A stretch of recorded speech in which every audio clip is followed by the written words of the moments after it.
a few questions from the reporters before we hit the road.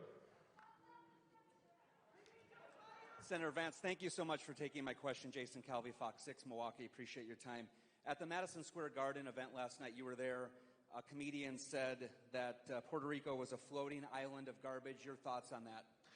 Well, my thoughts on that is, first of all, I didn't hear it when it happened. A comedian told a joke, and I don't think that's news worth making. I think what is news is that Americans can't afford their groceries because Kamala Harris has been a terrible vice president. And that's what the American people are interested in, and that's what the American people and the American media should focus on.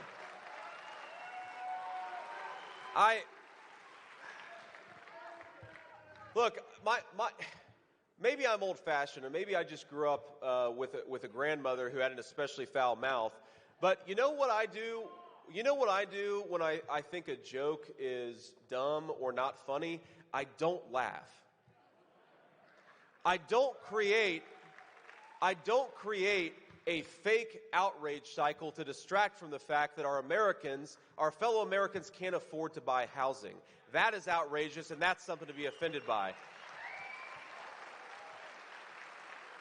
I'm a hell of a lot more offended that my fellow Americans can't afford to buy groceries or pay their credit card debt. That's more offensive than what a comedian said at Madison Square Gardens. And I'm most offended that Kamala Harris opened the American southern border and allowed tens of thousands of our fellow citizens to die of overdoses. That's not a joke. That's real life, and that's what we ought to focus on.